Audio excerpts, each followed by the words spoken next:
Welcome to come back my channel SK study point.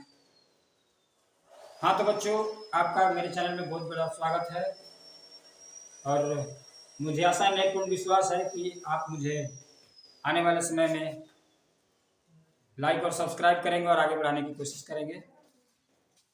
चलिए, तो हम आज आपके पास लेकर के आ रहे हैं अंग्रेजी की दुनिया में। तो देखेंगे बच्चों, हमें जानना है कि अंग्रेजी क्या है। तो अंग्रेजी एक विषय है ना, और विषय के होने के साथ साथ यह एक भाषा भी है। ठीक है, तो भाषा सबसे पहले हम जानेंगे कि भाषा है क्या चीज, है ना।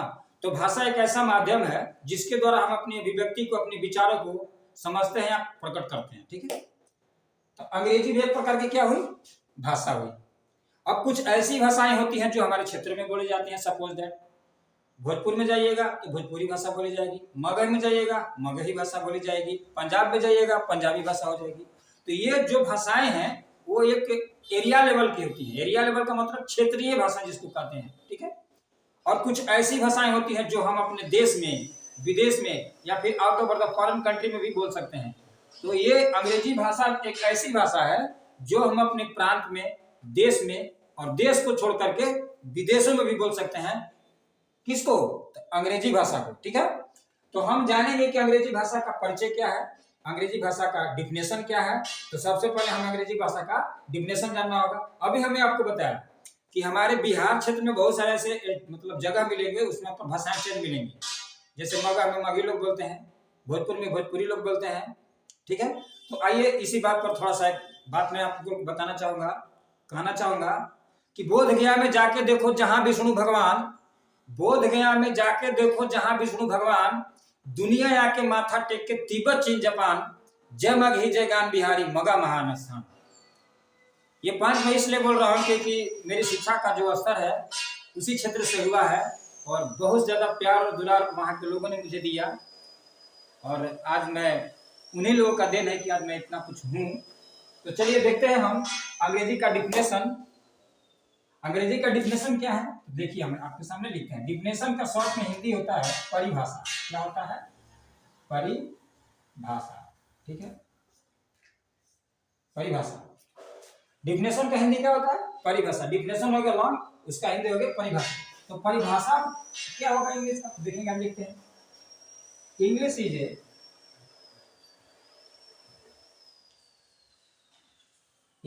Is a international language.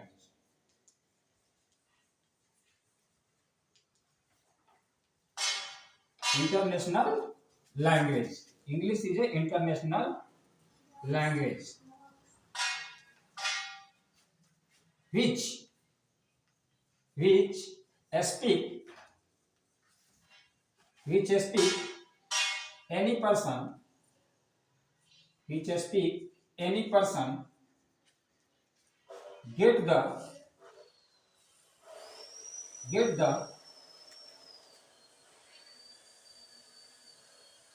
personality and profession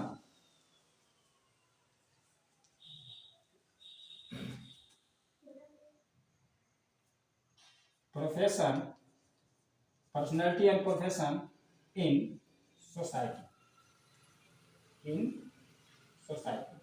ठीक है, तो अभी हमने आपको डिफिनेशन क्या लिखा कि English is a international language. International language कहने का मतलब अंतरराष्ट्रीय भाषा। English is a international language. अंग्रेजी एक अंतरराष्ट्रीय भाषा है। विच क्या अर्थ यहाँ पर हो जाएगा? जिसे। विच स्पीक, जिसे बोलकर, एनी पर्सन, कोई भी व्यक्ति, any person get the personality and profession, प्रतिष्ठा और प्रशंसा को पाता है। कहाँ? इन सोसाइटी, समाज में। यानी अंग्रेजी एक ऐसी अंतरराष्ट्रीय भाषा है जिसे बोलकर कोई भी व्यक्ति समाज में प्रतिष्ठा और प्रशंसा को पाता है। तो इसे हम क्या कहेंगे? अंग्रेजी कहेंगे। और अंग्रेजी एक प्रकार की क्या है? भाषा है। ठीक है, और हाँ ध्यान देंगे, अंग्रेजी भाषा के कारण ही आज हमारा भारत देश आजाद हुआ, नहीं तो आज हम लोग भी उसी पहले की तरह अंग्रेजों के साथ गुलाम बने हुए होते हैं। और अंग्रेजों ने 1853 ईस्वी में अंग्रेज शिक्षा पत्ति लगा करके लॉर्ड कॉर्नवालिस के समय में इन लोगों ने शिक्षा पत्ति लगाई। और अंग्रेजी पढ़ने के कारण पहले भी बताए हैं हम कि अंग्रेजी क्या क्या है, भाषा है। और हमारे भारत देश में बहुत सारे क्षेत्रीय भाषाएं बोली जाती है, बताया भी थे। पंजाब में पंजाबी, मद्रास में मद्रासी, कर्नाटका में कन्नड़ भाषा, है ना, चेन्नई में जो है सो मद्रासी भाषा, ये सारी भाषाएं बोली जाती है। तो ये सारे भाषाओं को लोग एक दूसरे से समझ नहीं पाते थे, लेकिन अंग्रेजी भाषा होने के कारण सभी लोग अपनी अभिव्यक्ति को, अपने मंतव्य को समझने लगे कि क्या हमारे यहाँ कौन सा कष्ट है। और इस भाषा के कारण ही आज हमारा भारत देश आजाद हुआ, क्योंकि हम सभी लोग अपने मंतव्य को, एक दूसरे की बात को समझने लगे कि भाई कष्ट तो सभी जगह हो रहा है, सभी जगह हम लोग सताए जा रहे हैं। इसके कारण हम क्या हुआ, हमारा भारत देश हुआ, आजाद हुआ। किस भाषा के कारण? तो अंग्रेजी भाषा के कारण। तो बताइए कि इस भाषा में कितनी बड़ी ताकत है कि जो हमें गुलामी से निकाल करके आजादी का सांस लेने दिया। तो इस भाषा को क्यों हम बोले, ठीक है।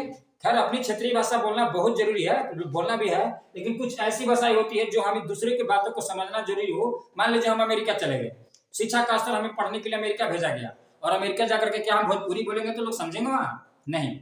मान लीजिए हम यूक्रेन चले गए, यूक्रेन जाकर के हमने मेडिकल साइंस या फिर जो कुछ करना हो गया, करना होगा, तो क्या हम वहाँ हिंदी बोल सकते हैं? नहीं बोल सकते हैं। वहाँ हमें किस भाषा का जरूरी होगा? तो इंग्लिश। इसीलिए कहते हैं बच्चों कि without English you will be not growth in your life. Without English you will be not growth in your life, यानी बिना अंग्रेजी के आप अपने आने वाले समय में अच्छा कुछ नहीं कर सकते हैं। इसलिए अंग्रेजी पढ़ने पर ध्यान दीजिए। अंग्रेजी पढ़ना बहुत जरूरी है। अंग्रेजी नहीं पढ़िएगा तो आप आने वाले समय में कुछ नहीं कर सकते हैं। वही कुएं का मेढक कुआं में ही रह जाए। उससे निकलिए, कुआं से निकल करके पोखरा में आइए, पोखरा से निकल के समुद्र में जाइए, और समुद्र से निकल के पूरी दुनिया में सैर कीजिए। तो पूरी दुनिया में कौन सी भाषा सैर कराएगी? अंग्रेजी, ठीक है। तो अंग्रेजी जानना बहुत जरूरी है। चलिए हम आपको बताते हैं अंग्रेजी का पार्ट। अंग्रेजी कितने पार्ट के होते हैं? अंग्रेजी का 3 पार्ट होता है, बहुत ज्यादा पार्ट्स नहीं होते। और अंग्रेजी भाषा एक सिंपल भी भाषा है, साधारण भी भाषा है, यदि हम समझ गए। और समझने की इसमें कौन सी बात है। और हाँ बच्चों, अंग्रेजी बोलने के सबसे पहले हमारे पास वर्डिंग पावर होना चाहिए। कुछ ऐसी अंग्रेजियां हुई जिसका अंग्रेजी बना ही नहीं आज तक। जैसे मैं लिख करके दिखाता हूं, लोटा, लोटा, थरिया, साड़ी, है ना। इन सभी वर्डों का अंग्रेज भी नहीं बना पाए। उन्हें बहुत सारे चीजों का अंग्रेजी बनाई, लेकिन लोटा का इंग्लिश नहीं बन पाया, थरिया का, साड़ी का। कुछ ऐसे हमारे देशज शब्द हैं जिनका अंग्रेजी अंग्रेज को भी नहीं पता चला। बहुत सारे चीजों का अंग्रेजी उन्होंने बनाया, लेकिन कुछ ऐसे हमारे देशज शब्द थे जो हमारे इंडिया के अंदर, हमारे भारत देश के अंतर्गत बोले जाते हैं, उनका अंग्रेजी अंग्रेजों को भी नहीं पता। इसलिए वो भी यहाँ आया करते थे तो लोटा और थरिया और साड़ी ही कहा करते। आज भी आपके घर में माँ बहनी जब साड़ी का डिब्बा लाती होंगी तो आप उसको भले देखेगा वुलन क्लॉथ या प्लानी क्लॉथ, जो भी क्लॉथ लिखा होगा, सिल्कन क्लॉथ, बट साड़ी का जो डिब्बा होगा उस पर लिखा हुआ होगा साड़ी, SAREE, या कहीं SARI भी लिखा हुआ होगा, उससे कोई दिक्कत नहीं है। लेकिन तो साड़ी का साड़ी ही लिखा जाता है, ठीक है। तो ध्यान देंगे हम कि कुछ ऐसे देशज शब्द होते हैं जिसका अंग्रेजी नहीं बना है, उससे हमको दिक्कत नहीं है। चलिए हम आते हैं भाषा कितने प्रकार का होता है अंग्रेजी, देखेंगे। अंग्रेजी भाषा जो है इसका टाइप है, there are 3 types, there are 3 types, 3 types of English.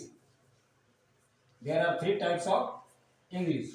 Number 1 हम आपको पहले भी बता चुके हैं, लैंग्वेज इंग्लिश।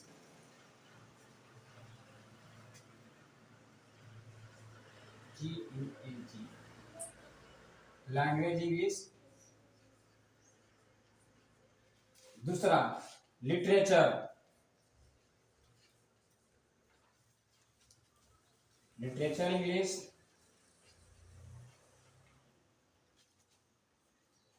और तीसरा हो गया ग्रामेटिकल,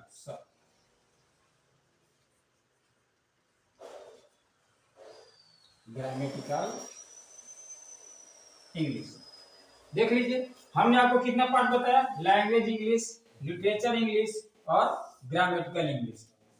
ध्यान देंगे ये जो हमने इंग्लिश के पार्ट्स आपको बताए होंगे, अब देखेंगे अंग्रेजी बोलने का तरीका, लिखने का तरीका और समझने का तरीका, ठीक है। तो बहुत सारे आप लोग बच्चों फिल्म तो देखते होंगे आप, फिल्म में कभी नाम सुने हैं कि वो ग्रामेटिकली लिखता हो? सुने हैं? नहीं। जैसे मान लीजिए कोई फिल्म चल रहा हो आपके स्क्रीन पर, फिल्म का नाम हो गया घर परिवार, घर परिवार, ठीक है। या फिर खिलाड़ियों का खिलाड़ी,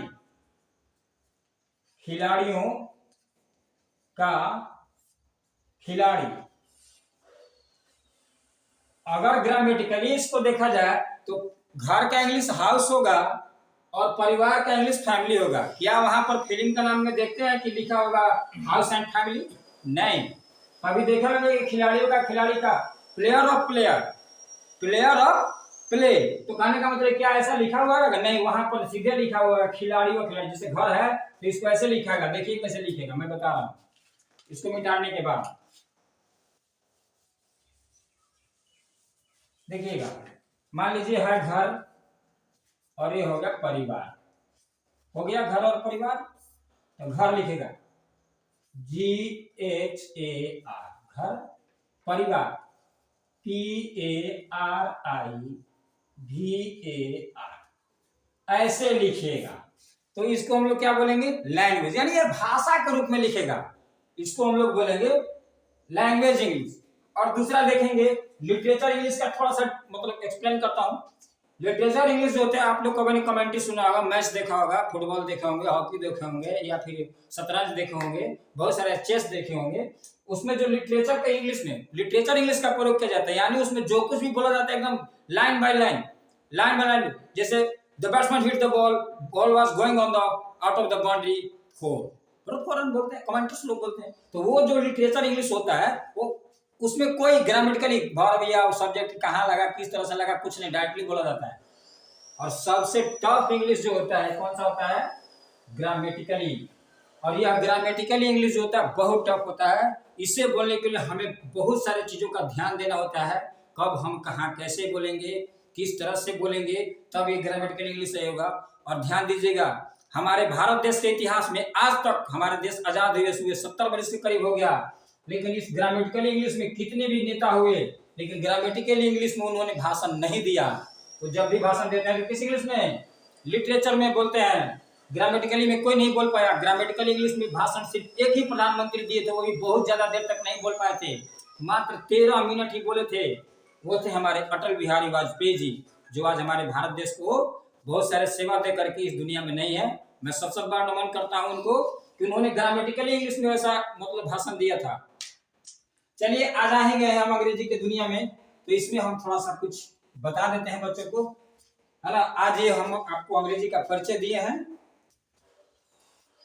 नेक्स्ट पार्ट में जब मैं आऊंगा तो आप लोग को अंग्रेजी में एकदम जीरो लेवल से, जीरो लेवल का मतलब एकदम शुरू से जाऊंगा, कैसे ट्रांसलेशन बनाएंगे, कैसे क्या होगा, कैसे वर्ब का डिफिनेशन होगा, कब सब्जेक्ट कहाँ लगाएंगे, किस वर्ड को कैसे बोलना है, बोलने का तरीका क्या होता है, इन चीज को मैं सिखाऊंगा। तब तक के लिए धन्यवाद। और हाँ बच्चों, आप लोगों से उम्मीद है कि शायद मेरा वीडियो आप लोग को पसंद आया होगा, समझाया हुआ, तो आप मुझे लाइक और सब्सक्राइब करेंगे और हमें आगे बढ़ाने की कोशिश करेंगे। जय हिंद, जय भारत।